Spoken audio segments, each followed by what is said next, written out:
NCP কোথাও গেলে নাকি বাধা দেওয়া হচ্ছে, হুমকি ধামকি দেওয়া হচ্ছে, এমনকি মারধরও করা হচ্ছে। ওরা কারা? ওরা কি বাংলাদেশি? এত কলিজাগত থেকে হলো ওদের যে এনসিপি নেতাদের মারধর করবে কিংবা তাদেরকে হুমকি ধামকি দেবে? পেছনের রহস্যটা কি? কি বলতে চাইলেন নাসিরউদ্দিন পাটোয়ারি? শেখ হাসিনা আজকে অসহায়, এখন তো প্রধানমন্ত্রী না, অসহায়। সে অসহায়ের পাশে আমি দাঁড়িয়েছি তার মানবাধিকার রক্ষার জন্য। শেখ হাসিনার পক্ষে আইনি লড়াই চালানোর জন্য আন্তর্জাতিক অপরাধ ট্রাইব্যুনাল রাষ্ট্র নিযুক্ত আইনজীবী হিসেবে সুপ্রিম কোর্টের জ্যেষ্ঠ আইনজীবী জেডাই খান পান্নাকে নিয়োগ দিয়েছেন এবং শেখ হাসিনা বলে আসছেন যে এই আদালত একটা ক্যাঙ্গারু কোর্ট।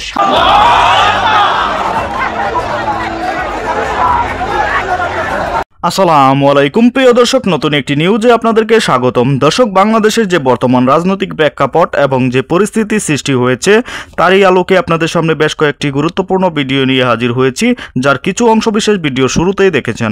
দর্শক, ভিডিওর শুরুটা দেখেই কিন্তু বুঝতে পেরেছেন আজকের ভিডিওটা কতটা গুরুত্বপূর্ণ হতে চলেছে। তাই বলবো এক সেকেন্ডও না টেনে পুরো ভিডিওটি দেখবেন। চ্যানেলে নতুন হলে সাবস্ক্রাইব করে রাখবেন পরবর্তী আপডেট পাওয়ার জন্য। ভিডিওতে একটি লাইক করে দেখতে থাকুন সম্পূর্ণ ভিডিওটি। জন্য আন্তর্জাতিক অপরাধ ট্রাইব্যুনাল রাষ্ট্র নিযুক্ত আইনজীবী হিসেবে সুপ্রিম কোর্টের জ্যেষ্ঠ আইনজীবী জেডাই খান পান্নাকে নিয়োগ দিয়েছেন। জেডাই খান পান্নাকে এই নিয়োগ দেওয়া হলো এমন একটা পরিস্থিতিতে যখন আন্তর্জাতিক অপরাধ ট্রাইব্যুনাল শেখ হাসিনা, স্বরাষ্ট্রমন্ত্রী আসাদুজ্জামান খান কামাল সহ এই দুটো মামলায় অভিযুক্ত বিভিন্ন সামরিক কর্মকর্তাদের পলাতক হিসেবে চিহ্নিত করে। আর অন্যদিকে আওয়ামী লীগ এবং শেখ হাসিনা বরাবর বলে আসছেন যে তারা আন্তর্জাতিক অপরাধ ট্রাইব্যুনালের এই আইনি প্রক্রিয়া, বিচার প্রক্রিয়াকে অগ্রাহ্য করেন। তার কারণ তারা একে রাজনৈতিক প্রতিশোধমূলক আদালত হিসেবে দেখেন, যেটা তার রাজনৈতিক প্রতিপক্ষদের দ্বারা তৈরি হয়েছে 1971 সালের যুদ্ধাপরাধের বিচারের প্রতিশোধ হিসেবে। এবং শেখ হাসিনা বলে আসছেন যে এই আদালত একটা ক্যাঙ্গারু কোর্ট, সাজানো আদালত মাত্র। কাজেই এই আদালতের আইনি প্রক্রিয়ায় যুক্ত হওয়ার কোনো আগ্রহ বা কোনো উদ্যোগ এর আগে শেখ হাসিনা বা তার সাথে অভিযুক্ত তার দলীয় নেতৃবৃন্দের তরফে দেখা যায়নি। এবং শেখ হাসিনার পরিবারের পক্ষ থেকে তার পুত্র সজীব ওয়াজেদ জয়, এমনকি যে মামলাটায় তার মৃত্যুদণ্ড হয়ে গেছে সেই মামলার ক্ষেত্রেও বলে রেখেছেন আন্তর্জাতিক সংবাদ মাধ্যমকে স্পষ্ট ভাষায় যে তারা শুধুমাত্র তখনই আইনি প্রক্রিয়ায়, বিচার প্রক্রিয়ায় সংশ্লিষ্ট হওয়ার কথা ভাবছেন যখন আওয়ামী লীগের অংশগ্রহণে একটা নির্বাচনের মাধ্যমে একটা নির্বাচিত সরকার বাংলাদেশে ক্ষমতায় আসবে।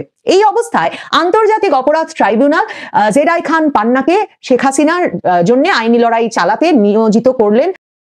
এবং এই যে রাষ্ট্র নিযুক্ত আইনজীবীর যে প্রথা, সে কারণেই যেই মামলাটায় শেখ হাসিনার মৃত্যুদণ্ড হয়ে গেল সেখানেও নিয়োগ পেয়েছিলেন শেখ হাসিনার পক্ষে আমির হোসেন নামের একজন আইনজীবী। এবং এই মৃত্যুদণ্ড হলো যে মামলায়, সেই মামলাটির রায় হওয়ার আগেই বিচারকের সঙ্গে আদালতে কক্ষেই ওই শেখ হাসিনার পক্ষে নিযুক্ত আইনজীবীর যে হাস্যরস শেখ হাসিনার মৃত্যুদণ্ড হওয়ার সম্ভাবনা নিয়ে, সেই রেকর্ডিং, সেই ভিডিও চারদিকে ছড়িয়ে পড়লে এই যে কতটা সাজানো একজন আইনজীবীকে শেখ হাসিনার পক্ষে লড়াইয়ের জন্য নিয়োগ করা হয়েছে এবং এমন একটা মানে আদালতে শুধুমাত্র একটা ফর্মালিটি রক্ষায়, মানে যেহেতু আইন বলে যে সকল অভিযুক্তরই আইনজীবী পেতে হবে, সেই ফর্মালিটিটুকু রক্ষায় যে একজনকে নিয়োগ করা হয়েছে যিনি নিজেই বিশ্বাস করেন না যে তার মানে তার যে মক্কেল তার পক্ষে তার যুক্তি তুলে ধরা উচিত, একটা শক্ত অবস্থান নেওয়া উচিত, সে বিষয়ে একটা বড় ধরনের সমালোচনার সূচনা হয়। সেই সমালোচনা আরো তুঙ্গে ওঠে যখন শেখ হাসিনার মৃত্যুদণ্ডের রায় ঘোষণার পর অ্যামনেস্টি ইন্টারন্যাশনাল,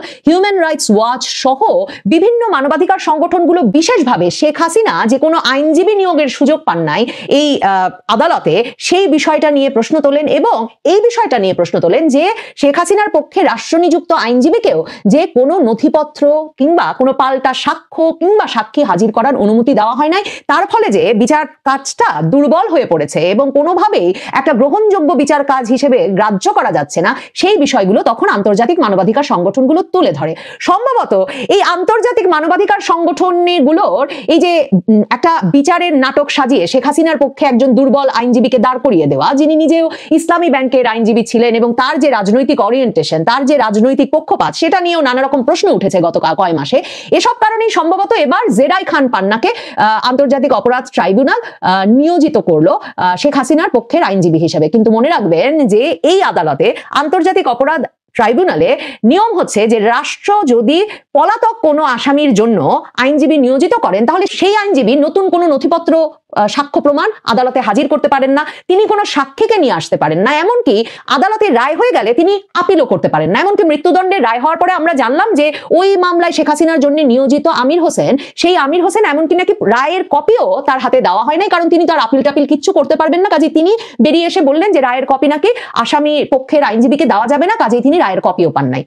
এই পরিস্থিতিতে জেডাই খান পান্নার এই নিয়োগটির সাথে সাথে এটাও মনে করা প্রয়োজন যে এই জেডাই খান পান্নাকে, জেডাই খান পান্না 2024-এর জুলাই আগস্ট থেকে নিজেকে আলোচনার কেন্দ্রে রেখেছেন বা তিনি আলোচনার কেন্দ্রে ছিলেন। জেডাই খান পান্না এই আগস্ট মাসে 2025-এর আগস্ট মাসে শেখ হাসিনার যেই মামলায় মৃত্যুদণ্ড হয়ে গেল, সেই মামলাটিতেও তাকে যাতে সরকার পক্ষ মানে রাষ্ট্রপক্ষ তাকে যাতে শেখ হাসিনার পক্ষে নিয়োজিত করেন, সেই আবেদনটা আন্তর্জাতিক অপরাধ ট্রাইব্যুনালে করেছিলেন। আগস্ট মাসে বিচারপতি মোহাম্মদ গোলাম মর্তুজা মজুমদারের নেতৃত্বাধীন 3 সদস্যের আন্তর্জাতিক অপরাধ ট্রাইব্যুনালে জেডাই খান পান্নার পক্ষে আবেদনটি উপস্থাপন করেছিলেন আইনজীবী নাজনীন নাহার, এবং তিনি তখন বলেছিলেন যে জেডাই খান পান্না ইতোপূর্বে সংবাদ মাধ্যমের মাধ্যমে জানিয়েছেন, কারণ এর আগে মানে এই আইন আদালতে আবেদন পাঠানোর আগে তিনি কিন্তু সংবাদ মাধ্যমে এসে প্রথমে ঘোষণা দেন যে সুযোগ পেলে তিনি শেখ হাসিনার পক্ষে মামলা লড়তে চান, এবং সেই ঘোষণাটি তিনি 2024-এর নভেম্বর মাসেই দিয়ে রেখেছিলেন। এবং তারপর 2024-এর নভেম্বরে সংবাদ মাধ্যমের সামনে এই ঘোষণা দেওয়ার পর 2025-এর আগস্টে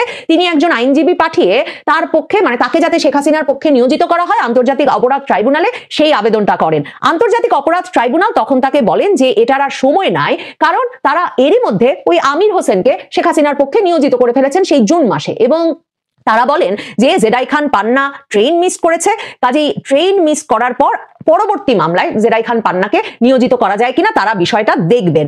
তখন জেডাই খান পান্নার পক্ষে যেই আইনজীবী আবেদন করেছিলেন সেই নাজনীন নাহার আদালতে বলেছিলেন যে যদি কোর্ট উনাকে ডিফেন্স লয়ার হিসেবে নিয়োগ নাও দেন, সাবেক প্রধানমন্ত্রীর জন্য উনাকে যেন অ্যাসিস্ট করার অনুমতি দিয়ে দেওয়া হয়, সেই অনুরোধটাও ছিল, কিন্তু আদালত আন্তর্জাতিক অপরাধ আদালত আন্তর্জাতিক অপরাধ ট্রাইব্যুনাল সেই আবেদনটাও তখন নাকচ করে দেয়। কারণ দেখুন এই অ্যাসিস্ট করা টরার মতো আসলে সিরিয়াসলি বা গুরুতরভাবে রাষ্ট্র নিযুক্ত আইনজীবীর কাজ করার সুযোগ আছে কিনা সেটা নিয়ে আমি সন্দেহ প্রকাশ করি। কারণ যেটা বলছিলাম যে আইন অনুযায়ী এই রাষ্ট্র নিযুক্ত আসামি পক্ষের আইনজীবীর পক্ষে কোনো সাক্ষী হাজির করা সম্ভব না, কোনো সাক্ষ্য প্রমাণ হাজির করা সম্ভব না, মানে রাষ্ট্রপক্ষ তাজুল ইসলামরা যে ধরনের নথিপত্রের উপরে ভিত্তি করে মামলা পরিচালনা করবেন সেই নথিপত্রের উপরেই তাকে কাজ করতে হবে। এবং জেডাই খান পান্নাকে শেখ হাসিনার পক্ষে নিয়োজিত করবার মাধ্যমে শেখ হাসিনার বিচারের এই মামলাগুলোকে প্রশ্নমুক্ত করা যাবে কিনা সেটা দেখবার জন্য যেমন অপেক্ষা করতে হবে, তেমনি অপেক্ষা করতে হবে যে সত্যি জেডাই খান পান্না এতটা আগ্রহ প্রকাশ করে যে এই সিনিয়র লয়ার শেখ হাসিনার পক্ষে লড়তে এলেন, তিনি মনে করেন কিনা যে আন্তর্জাতিক অপরাধ ট্রাইব্যুনালে তার পক্ষে তিনি যে মক্কেলের পক্ষে দাঁড়াতে যাচ্ছেন তার পক্ষে দাঁড়ানোর যথেষ্ট সুযোগ বা মানে আইনি লড়াই চালানোর যথেষ্ট সুযোগ তাকে দেওয়া হয় কিনা, সেই বিষয়ে কি মন্তব্য করেন এই সিনিয়র মানবাধিকার কর্মী এবং আইনজীবী সেটা দেখবার জন্যও অপেক্ষা করতে হবে।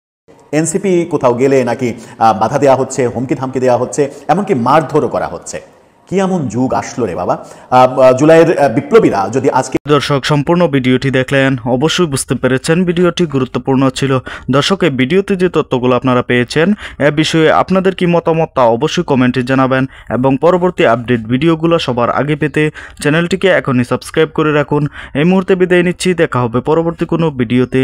সে পর্যন্ত ভালো থাকুন, সুস্থ থাকুন, আসসালামু আলাইকুম।